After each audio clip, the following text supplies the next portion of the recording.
Kingdom Plantae merupakan salah satu organisme eukariotik multiseluler yang memiliki dinding sel dan klorofil.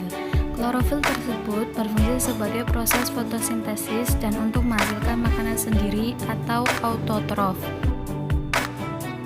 Ciri-ciri Kingdom Plantae: yang pertama, memiliki dinding sel yang tersusun oleh selulosa.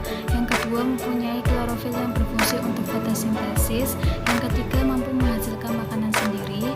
Yang keempat, memiliki sifat eukariotik. Dan yang terakhir, multiseluler. Klasifikasi dan jenis Kingdom Plantae. Kingdom Plantae dibagi menjadi 3. Yang pertama, Bryophyta atau tumbuhan lumut. Bryophyta merupakan sebuah tumbuhan peralihan antara tumbuhan bertalus dengan tumbuhan berkormut. Manfaat Bryophyta atau tumbuhan lumut: yang pertama, dapat digunakan untuk ornamen tata ruang. Yang kedua, beberapa spesies dapat dijadikan sebagai obat mata dan kulit. Yang ketiga, dapat dijadikan penahan erosi serta digunakan untuk penyerap air. Klasifikasi lumut. Lumut dibagi menjadi 3. Yang pertama, Hepaticopsida atau lumut hati. Hepaticopsida merupakan lumut tumbuhan berbentuk talus, berlobus seperti bentuk hati manusia. Ciri-cirinya: yang pertama, berbentuk lembaran. Yang kedua, rhizoid, berfungsi untuk menempel dan menyerap zat-zat makanan. Dan yang terakhir, umumnya hidup di tebing yang lembab. Yang kedua, Anthoceratopsida atau lumut tanduk. Anthoceratopsida berbentuk seperti lumut hati, tetapi pada letak sporofitnya berbeda. Ciri-cirinya: berbentuk lembaran, sporofitnya berupa kapsul memanjang, dan yang terakhir, umumnya hidup ditemukan di tempat yang basah. Yang terakhir, Bryopsida atau lumut daun.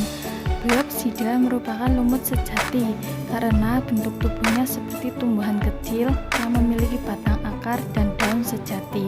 Ciri-cirinya: yang pertama, pada pangkal batang terdapat rhizoid yang bercabang dan bersekat.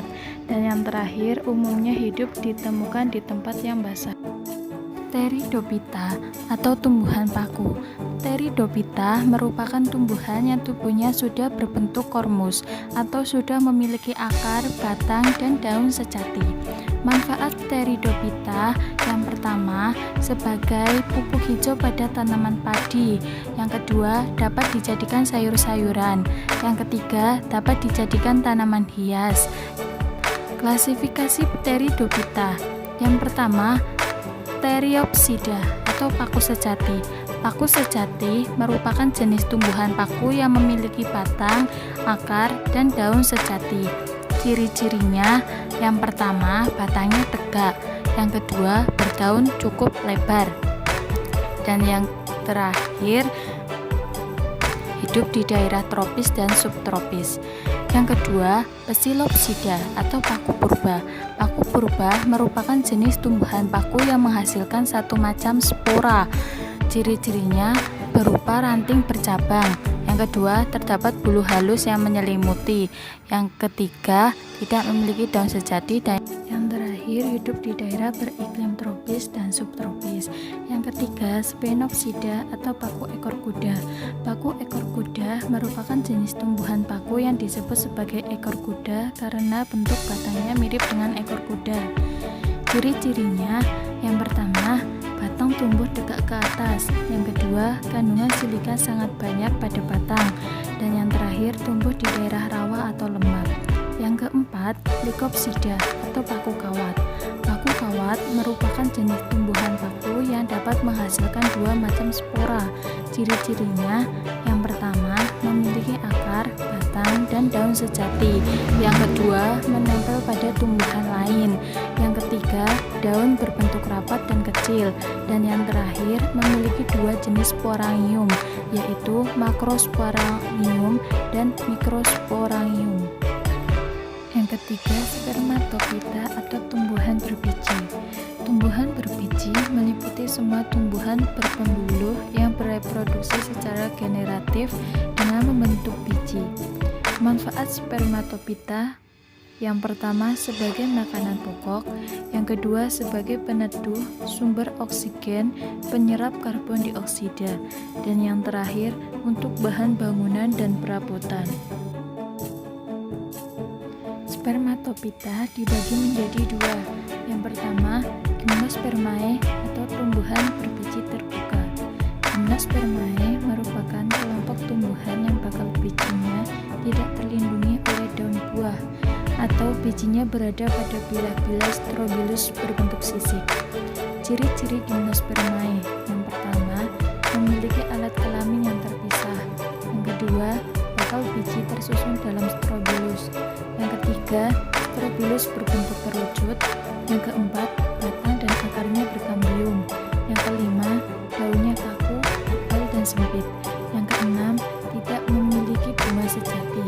Dan yang terakhir, akarnya berbentuk tunggang.